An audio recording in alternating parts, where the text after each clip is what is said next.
Most men mistake confidence for strength.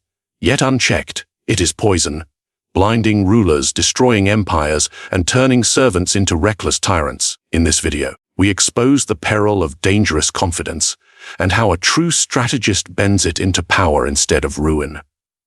History is littered with corpses of men who believed too much in themselves.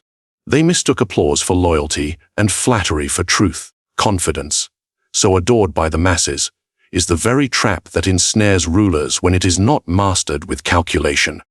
The path from servant to ruler is not won by raw boldness, but by the ability to weaponize confidence, to project it, to manipulate it in others, and to know when to conceal it within yourself.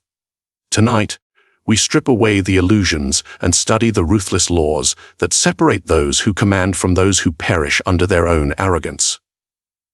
Confidence is the most seductive lie a man can tell himself, and the most convincing mask he can wear before others. You believe confidence to be a state of mind, an inner truth, a certainty. But you are mistaken. Confidence is theater, a performance crafted for the eyes of others. Without the performance, it has no power. Think of Caesar standing before his troops after crossing the Rubicon. Did he feel no fear? Did he truly believe the gods favored him without question? Of course not. But he projected certainty as if Jupiter himself had crowned him. The soldiers saw no hesitation, and so they followed. His confidence was not reality, it was a mask. Do you see the lesson? The ruler does not need to believe in himself. He needs others to believe. Consider the battlefield of politics, of war, even of the workplace you inhabit today. The strong do not rise because they are immune to doubt. They rise because they know how to conceal it. Behind every composed leader, there are nights of torment, private anxieties, hidden calculations. Yet in public, their voice does not tremble. Their hands do not shake. The mask never slips. Why? Because men are weak in the face of uncertainty. They cling to whoever looks unshaken. Your confidence, therefore, becomes their refuge. But what happens when you start believing your own act? That is when confidence turns from tool to poison. The servant who becomes ruler often falls into this trap. Accustomed to obedience from others, intoxicated by his own image, he forgets that the mask was never the truth. He mistakes applause for immortality, and so he falls. Look at Napoleon. In the beginning, he knew confidence was his weapon. His soldiers adored his presence on the battlefield because he radiated unbreakable certainty. But later, he came to believe he was chosen by destiny itself. His confidence ceased to be calculated performance. It became delusion. And delusion is fatal. Moscow burned, his armies froze, and the mask could no longer protect him. Psychology confirms this. People follow appearances of strength, not hidden truths. A trembling voice, a doubtful glance, will betray you more quickly than 1,000 enemies. Confidence is less about what you feel and more about what others perceive. The human mind is wired to mirror certainty. When one man appears sure, the crowd's doubts dissolve into him. But here is the question: can you carry the mask without wearing it on your soul? Can you project unshakable confidence without becoming a victim of your own theater? To master this, you must separate two worlds, the private and the public. In private, doubt must rule. Doubt sharpens the blade. It makes you cautious, forces you to plan, to anticipate betrayal, to see dangers before they strike. In public, however, you must banish doubt entirely. Your words must fall like iron. Your eyes must pierce through hesitation. Your posture must announce, "I am certain, therefore you may rest your faith in me." The true strategist rehearses his confidence like an actor studies his role. The gestures, the pauses, the tone of voice, all intentional. He knows the mask is artifice, and precisely because he knows, he never forgets the dangers hidden beneath it. Ask yourself, how many leaders have you admired? Not because they were right, but because they looked right? How many times have you trusted the man who spoke with unwavering conviction, while ignoring the cautious voice who questioned? Human nature bends toward the appearance of strength. We are all drawn to the flame, even when it burns us. Therefore, if you wish to ascend from servant to ruler, you must accept this cruel truth: men do not follow truth itself. they follow the confidence with which it is delivered. But guard yourself. For once you believe your own mask, you are already doomed. The intoxication of confidence is sweet, but it blinds the senses. It makes you underestimate enemies, dismiss warnings, ignore omens. It whispers, "You are invincible." And that whisper has destroyed more rulers than any assassin's blade. Remember this. Confidence must always remain an act of cold calculation, never a drug of self-deception. The moment you drink from your own chalice, you are lost. So I ask you, when you stand before others, will you control the mask of confidence, or will the mask control you? Because the difference between performance and belief is the line that separates the ruler who endures from the ruler who is destroyed. And now, we turn to the second law, where the greatest danger lurks not in yourself, but in the flattery of others. The most dangerous poison to a new ruler is not steel, nor rebellion. It is flattery. You imagine betrayal comes with daggers in the dark, with whispers of conspiracy. But no, betrayal often comes dressed in smiles, applause, and praise that blinds you to your own weakness. When a servant rises quickly to power, he becomes a magnet for flattery. Those around him rush to cloak him in words of admiration. They call him brilliant. They tell him fortune has chosen him. They feed his vanity because they know that vanity is easier to control than suspicion. Do you see the danger? When you hear only praise, you begin to mistake fortune for ability. You forget the narrow bridge you crossed to reach your throne. You believe yourself a master of destiny when in truth you are still an apprentice of circumstance. History offers countless examples. Consider the emperors of Rome. The Praetorian Guard elevated obscure men to the purple with sudden acclamations. One day a provincial governor, the next day Caesar. These new emperors, intoxicated by sudden reverence, imagined themselves gods. They confused the soldiers' shouts with the voice of eternity. And soon after, they fell, betrayed, replaced, forgotten. Why? Because they mistook flattery for loyalty and applause for strength. Flattery is not harmless. It is a chain. It binds you to the illusion of your own greatness. And once you are bound, others can pull those chains at will. A courtier who feeds your ego today will demand reward tomorrow. The servant who flatters you will expect indulgence, and the rival who flatters you will wait patiently until you are blind enough to walk into his trap. Psychology reveals why this poison works so well. The human mind craves validation. To rise from obscurity into sudden power is to carry hidden insecurity, a gnawing fear that you are unworthy. Praise soothes that fear. And like any drug, the more you consume, the more dependent you become. Soon you cannot rule without it. You require applause, adoration, constant confirmation, and the moment it is withheld, you panic. What does this make you? Not a ruler, but a puppet. A puppet dangling on the strings of approval. Ask yourself, how many leaders have you seen destroyed, not by opposition, but by their own inner circle? Surrounded by flatterers, they lose the sharpness of judgment. They grow deaf to warnings, blind to enemies, drunk on admiration. They believe they are loved, when in truth they are only useful. Think of Xerxes, who led his vast Persian armies against Greece.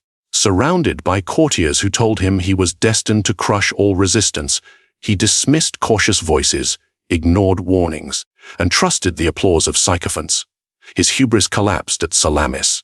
His empire never recovered.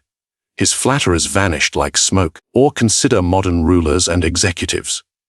The politician who listens only to polls and praise, blind to dissent, collapses at the first true test. The CEO elevated too quickly, intoxicated by shareholders' applause, makes reckless moves that ruin entire companies. Different stage, same tragedy. So what is the antidote? Suspicion. Cold, calculated suspicion. The wise ruler learns to distrust praise as much as he distrusts threats. When men shower you with admiration, you must ask, what do they want from me? What advantage do they seek? Assume that every flattering word carries a hidden demand, even if it has not yet been spoken. It is better to be feared than loved. But if you must be loved, ensure that love is born of respect, not flattery. True loyalty is tested in silence, not in sweet words. The ally who dares to criticize you is more valuable than 100 flatterers. For criticism sharpens you, while praise dulls your edge. But can you endure it? Can you resist the sweetness of flattery? Few can. Most rulers fall because they would rather be adored than be safe. They confuse affection with power, forgetting that affection evaporates the moment fortune shifts. Remember, sudden elevation is always dangerous. The servant who rises too quickly becomes drunk on his new position. He sees only the hands that clap, never the knives hidden behind them. But fortune is fickle and applause is fleeting.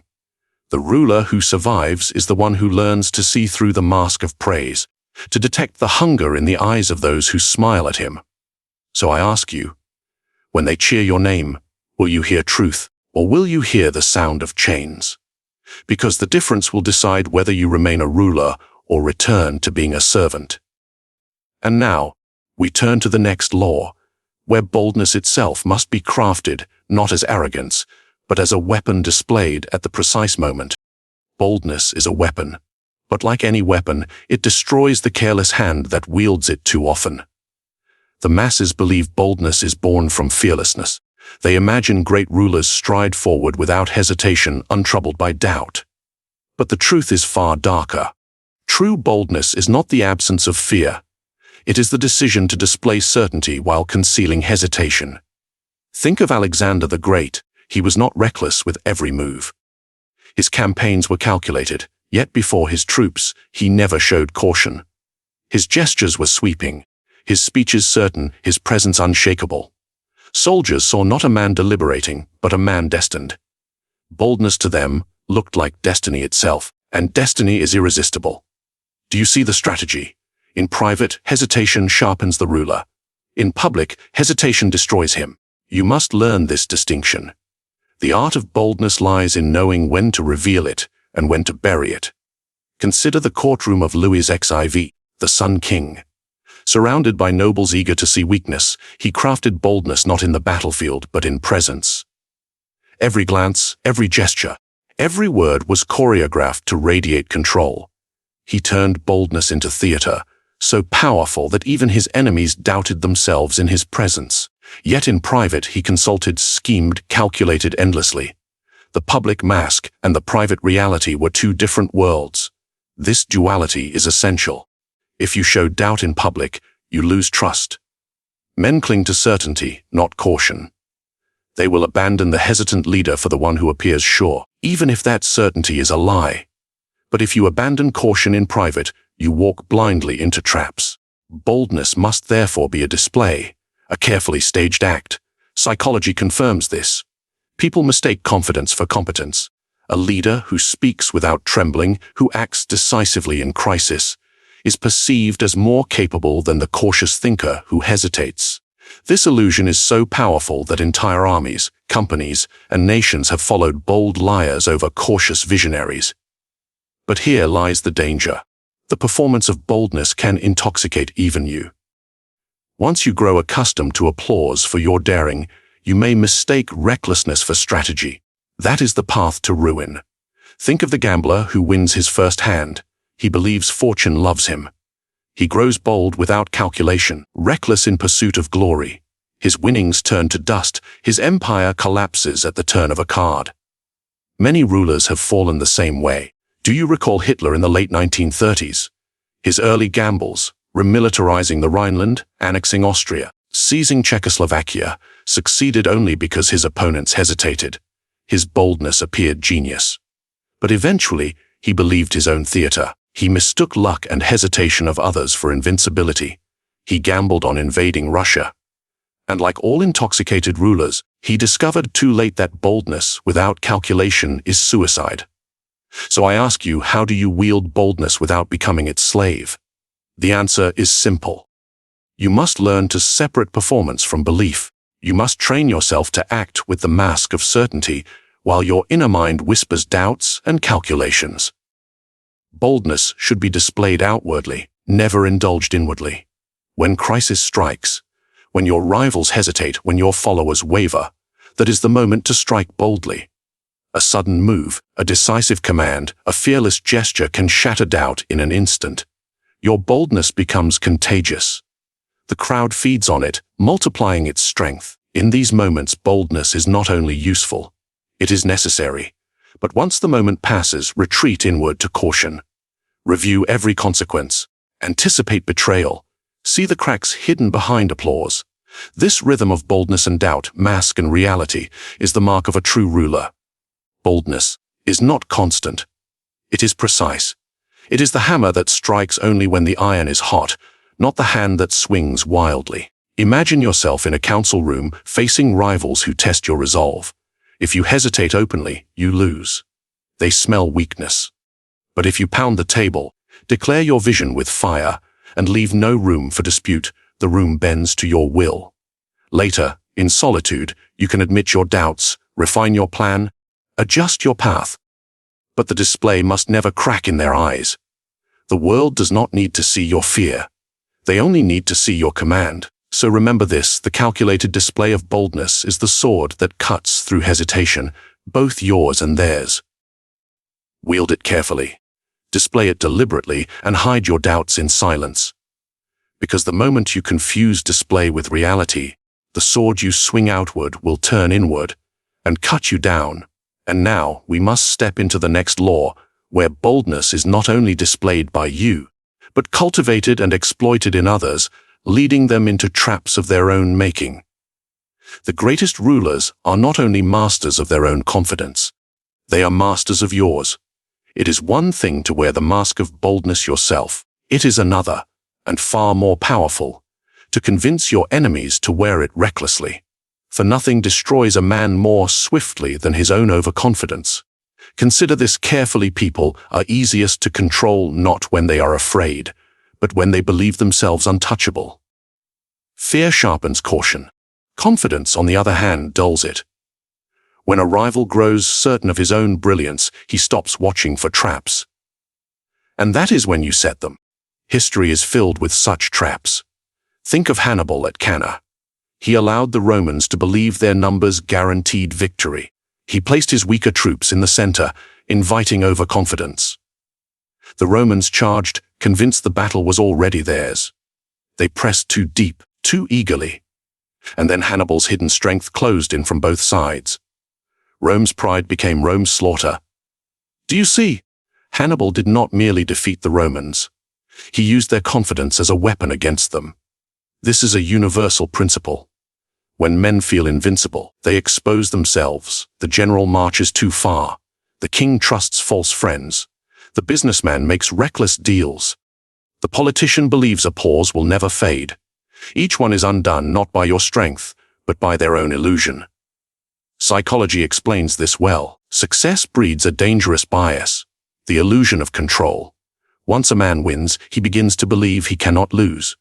He interprets fortune as proof of his genius. His confidence inflates, blinding him to risk. And that blindness is the perfect battlefield for manipulation.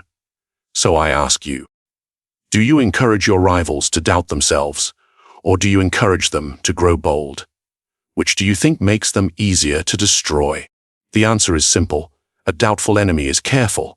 A confident enemy is careless. Always feed their pride. Let them think they are smarter, stronger, destined. Offer subtle praise. Applaud their victories. Pretend to admire their foresight.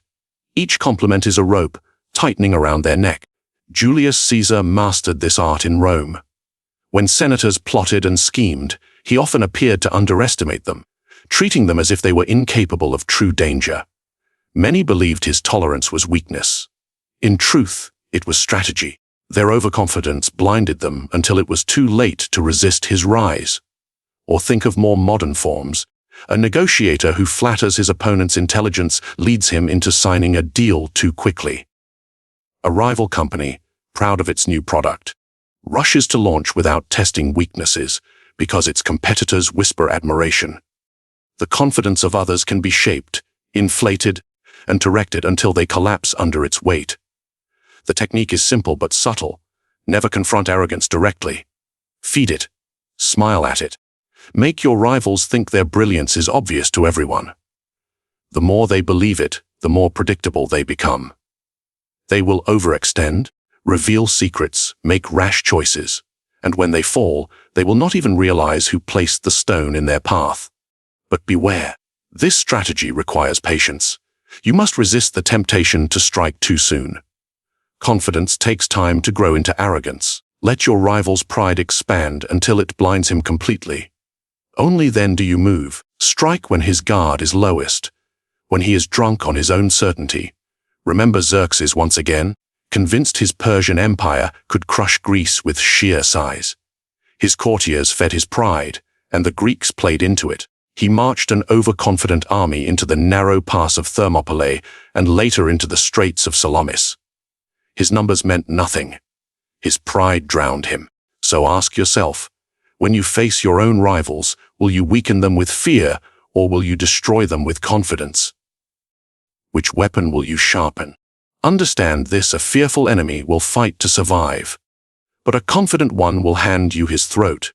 The highest mastery of power is not to kill with the sword, but to let your enemy kill himself with his own illusions. And so we arrive at the next law, where even boldness and confidence must sometimes be veiled behind humility. Because sometimes the most dangerous mask is modesty. Power is not always displayed in fire and thunder. Sometimes its greatest form is silence. To appear bold is necessary. To appear confident is vital. But to appear humble at the right moment is the deadliest mask of all. Why? Because arrogance provokes envy, and envy sharpens daggers. A ruler who flaunts his power constantly invites resentment. His victories ignite jealousy in the hearts of allies and rivals alike. But a ruler who cloaks his strength in modesty disarms suspicion. He makes others believe they are safe. Restraint, then, is not weakness. It is strategy. Consider Augustus, the first emperor of Rome. He inherited the chaos left by Caesar's assassination. Rome was wary of bold rulers who demanded to be worshipped like kings. Augustus understood this. So what did he do? He called himself not dictator, but princeps, first citizen. He dressed his rule in the garments of humility, even as he held absolute power. Senators believed they still mattered. The people believed the republic still breathed. In truth, Augustus was master of all. His modesty was theater. His restraint secured him decades of uncontested rule. Do you see the brilliance? Humility as camouflage. Restraint as armor. Psychology proves this works. People despise open arrogance, but they trust modesty. A leader who admits limitations appears honest, approachable. The mask of humility lowers defenses. And once defenses are lowered, manipulation becomes effortless. Ask yourself, how many times have you trusted the man who seemed too humble to deceive? How often have you underestimated the quiet one in the room? That is the power of restraint. It makes others blind to the threat you pose. But here lies the paradox. If you embrace humility too much, you risk appearing weak. If you flaunt boldness too much, you provoke envy. The ruler must balance both masks, revealing humility when it disarms, revealing confidence when it commands. Think of generals who feign retreat. On the battlefield, to appear weak draws the enemy forward. They rush in believing victory is certain. And then, ambush. The display of weakness was never truth. It was a trap. So too, in politics and psychology, when you appear small, you invite others to expose themselves. This law is not ancient alone. It lives today. Corporations downplay their ambitions to regulators, pretending modest goals while quietly expanding empires. Politicians present themselves as servants of the people, disarming suspicion, while behind closed doors they maneuver ruthlessly. Even in personal life, the colleague who pretends inexperience often studies in silence, waiting to surpass you. So the question becomes, when must you appear humble? The answer: when power is fragile. When envy grows dangerous, when you have more to gain by being underestimated than by being feared. Humility is the smoke that hides your fire.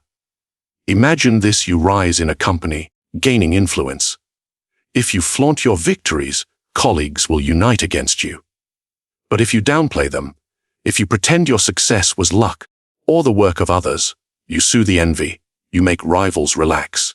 They stop watching you, and in their blindness you rise further. This is why restraint is so dangerous. It is not passive. It is not weakness. It is active deception, a calculated disguise. Think of Tokugawa Ieyasu in Japan. After decades of war, he consolidated power with caution.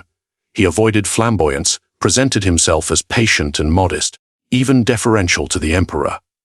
Yet all the while, he built the shogunate that would dominate Japan for centuries. His modesty concealed ambition greater than any rival could imagine. But remember, humility must always be chosen, never genuine. The ruler who truly believes he is small will be treated as small. Restraint is a mask, not a surrender. You lower your head only to lull others into raising theirs. So I ask you, will you master the mask of humility? Will you use it to quiet envy, to disarm suspicion, to invite rivals into false security? Or will you insist on flaunting strength until resentment surrounds you like wolves? Understand this: the most dangerous ruler is not the one who roars like a lion, but the one who purrs like a cat until the claws emerge. Because sometimes, the appearance of restraint is the deadliest strike of all. And now, we must confront the ultimate question. Once you have mastered confidence, boldness, and restraint, how do you decide when to wield each mask? The answer lies in the shifting theater of power itself. Power is never seized by accident. It is engineered, hidden beneath masks, and sharpened in silence. Confidence, boldness, restraint, each one is a weapon. But the highest mastery is this: to bend others without their knowing. You do not rule by chains. You rule by illusions. By letting men believe they act freely, when in truth, they move exactly where you guide them. Ask yourself, what is more dangerous? An enemy who fears you, or one who never suspects you? The ruler who controls without being seen, who manipulates pride, confidence, and envy in others. He commands not just actions, but minds. And when you command the mind, the body follows without resistance. This is the essence of dangerous confidence. This is how servants become rulers. Now, I ask you, what mask will you wear? And whose confidence will you break first? Comment your thoughts below. Subscribe for more strategies carved from the darker truths of power. And share this with those who dare to see the world without illusions. The theater of power never ends. Do you wish to keep watching from the audience, or step onto the stage?